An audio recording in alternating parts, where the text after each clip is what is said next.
السلام علیکم عزیز طلباء و طالبات، امید ہے آپ سب خیریت سے ہوں گے۔ آغاز سے پہلے میں آپ کو جنرل پرویز مشرف کا تعارف بتاتی چلوں۔ آپ 11 اگست سن 1943 کو پیدا ہوئے اور 5 فروری سن 2023 کو آپ کا انتقال ہوا۔ پاکستان آرمی کے ایک 4 ستارہ 4 اسٹار جنرل تھے۔ آپ سن 1999 میں پاکستان کے 10ویں صدر بنے۔ آپ نے سن 1998 سے 2001 تک 10ویں chairman joint chiefs of staff committee اور سن 1998 سے سن 2007 تک 7ویں سربراہ پاک فوج کے طور پر بھی خدمات انجام دیں۔ آئیے سبق کا مطالعہ کرتے ہیں۔ جنرل پرویز مشرف کا دور حکومت سن 1999 تا سن 2008۔ 12 اکتوبر 1999 کو جنرل پرویز مشرف مسلم لیگ نون کی حکومت ختم کر کے پاکستان کے چیف ایگزیکٹو بن گئے۔ بچوں، آپ کو یاد ہوگا نواز شریف کے دوسرے دور حکومت کا اختتام کچھ اس طرح عمل میں آیا کہ نواز شریف نے جب دوسرا آرمی چیف آف اسٹاف منتخب کرنا چاہا تو فوجی افسران نے ماننے سے انکار کر دیا۔ نتیجہ کے طور پر پرویز مشرف نے نواز شریف کی حکومت کو برطرف کر دیا اور یہ نواز شریف کے دوسرے دور حکومت تمام باتیں عمل میں آئی تھیں، اور یہ میں نے آپ کو اچھی طرح سے پڑھایا ہے اور آپ کو یاد ہوگا۔ اور 20 جون سن 2001 کو صدر پاکستان کا عہدہ سنبھال لیا۔ چیف ایگزیکٹو کیا ہوتا ہے؟ چیف ایگزیکٹو حکومت غیر سرکاری تنظیم یا ادارے میں ایک سینئر افسر کو چیف ایگزیکٹو کہتے ہیں، یعنی ادارے کا جو سب سے سینئر افسر ہوتا ہے وہ چیف ایگزیکٹو کہلاتا ہے۔ ہنگامی حالت کیا ہوتی ہے؟ ہنگامی حالات غیر متوقع اور سنگین حالات ہوتی ہیں جس میں فوری طور پر اقدامات کیے جاتے ہیں۔ یہ کسی ملک میں، کسی ادارے میں یا کسی گھر میں پیش آ سکتے ہیں۔ یہاں پر کسی ملک میں درپیش پرخطر حالات جس میں معمول کی آئینی کارروائیاں معطل کی جاتی ہیں اور ہنگامی صورتحال کے پیش نظر اسمبلیاں تحلیل کر دی جاتی ہیں، اور یہی سب کچھ پرویز مشرف نے کیا تھا۔ صنعتی اصلاحات۔ جنرل پرویز مشرف نے ملک کو معاشی ترقی کی راہ پر گامزن کرنے اور ملک میں صنعتی ترقی کے عمل کو تیز کرنے کے لیے متعدد اقدامات اٹھائے، جن میں صنعتوں کی بحالی، یعنی کہ جو انڈسٹریز بند تھیں ان کو بحال کیا دوبارہ سے، اور سرمایہ کاری کی حوصلہ افزائی کے علاوہ سرمایہ کاروں کو تحفظ فراہم کرنا بھی شامل ہے۔ سرمایہ کار یعنی کہ بزنس مین، ان کو تحفظ فراہم کیا گیا۔ مشرف دور حکومت میں ملک میں کئی نئی صنعتیں بھی قائم کی گئیں۔ موسٹ امپورٹنٹ پیراگراف ہے یہ، جن میں موٹر گاڑیوں کی صنعت، موٹر سائیکل کی صنعت، چینی کی صنعت، کیمیکل کی صنعت، بنیادی ضروریات کا سامان بنانے کی صنعتیں، بجلی کا سامان بنانے کی صنعت، سیمنٹ کی صنعت اور فولاد سازی کی صنعت قابل ذکر ہیں۔ ان صنعتوں کے قیام سے پاکستانی معیشت میں بہتری آئی۔ بجلی کی مسلسل فراہمی کے لیے تھرمل پلانٹس کو گیس اور کوئلے کے پلانٹس میں تبدیل کرنے کے منصوبے بنائے گئے۔ تھرمل پلانٹس کیا ہوتے ہیں؟ تھرمل پاور پلانٹس یعنی کہ پانی کے بخارات کے ذریعے بجلی پیدا کرنے کے عمل کو کہتے ہیں۔ اس کے علاوہ بجلی پیدا کرنے کے لیے گیس، کوئلہ اور ایندھن کا تیل استعمال کیا جاتا ہے۔ تو نواز شریف نے تھرمل پلانٹس کو پانی کے بخارات کے علاوہ کوئلے کے پلانٹس میں تبدیل کرنے کا منصوبہ بنایا۔ اس دوران میں جی ڈی پی میں صنعتوں کا حصہ 13% کے لگ بھگ رہا۔ یہ بہت اچھی پرسنٹیج ہوتی ہے۔ جی ڈی پی کیا ہوتی ہے؟ جی ڈی پی سے مراد مجموعی گھریلو پیداوار۔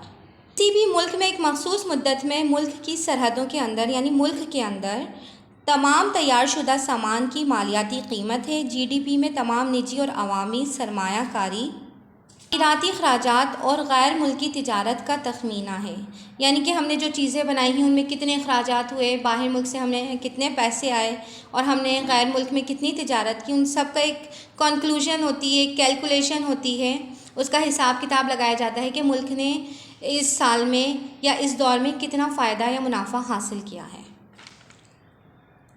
جنرل پرویز مشرف نے نجکاری کے عمل کو تیز کرنے کے لیے نجکاری کمیشن قائم کیا۔ آپ کو یاد آ رہا ہوگا ہم نے نواز شریف کے دور حکومت میں نجکاری کمیشن اور نجکاری کے بارے میں پڑھا ہے۔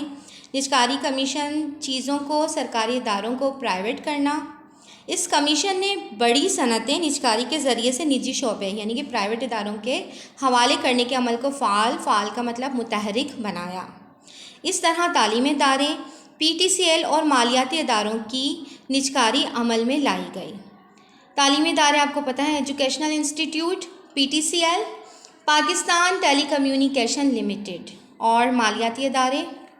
اب مالیاتی ادارے کیا ہوتے ہیں؟ مالیاتی اداروں سے مراد وہ کارپوریشنز ہیں جو کہ سرمایہ کاروں سے کمپنیز کو قرضوں، ڈپازٹس اور سرمایہ کاری کی صورت میں فنڈز ٹرانسفر کرنے کے ذریعے مارکیٹ میں رقم کی سپلائی کے ذمہ دار ہوتے ہیں۔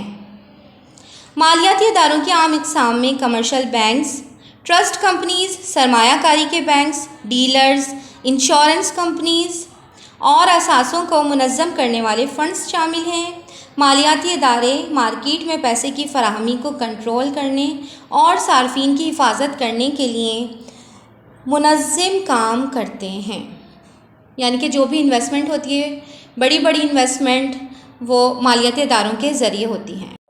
زرعی اصلاحات، زراعت کی ترقی کے لیے زراعت میں جدت لائی گئی، یعنی کہ نیو ٹیکنالوجی، یہاں پر بھی نیو ٹیکنالوجی کا عمل دخل ہوا۔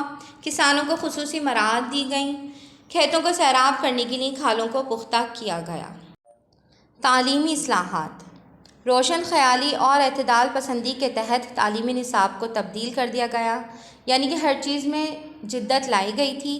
پہلی مرتبہ دینی مدارس کے طلباء کو کمپیوٹر سائنس اور دوسرے سائنسی مضامین پڑھانے کا آغاز کیا گیا تاکہ وہ دینی اور دنیاوی تعلیم ساتھ ساتھ حاصل کر سکیں اور دونوں جگہوں پر اچھی طرح سے نام روشن کر سکیں۔ صحت سے متعلق اصلاحات، شعبہ صحت کو جدید خطوط کے بارے میں پہلے بھی بتایا تھا، نیو ٹیکنالوجی پر استوار کیا گیا۔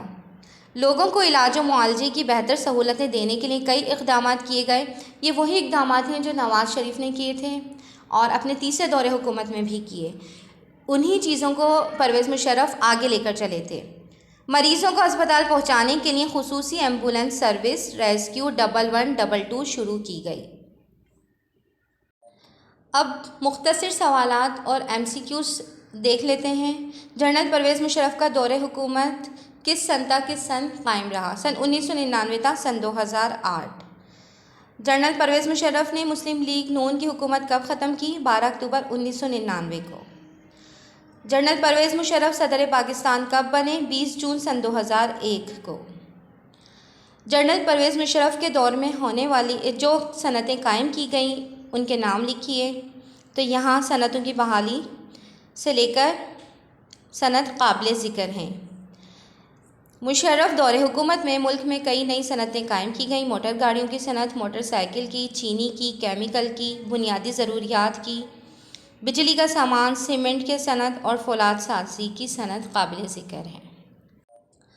پہلی مرتبہ کس وزیر اعظم کے دور میں دینی مدارس میں کمپیوٹر سائنس اور دوسرے سائنسی مضامین پڑھائے گئے؟ تو پرویز مشرف کے دور میں دینی مدارس کے طلباء کو کمپیوٹر سائنس اور دوسرے سائنسی مضامین پڑھائے گئے۔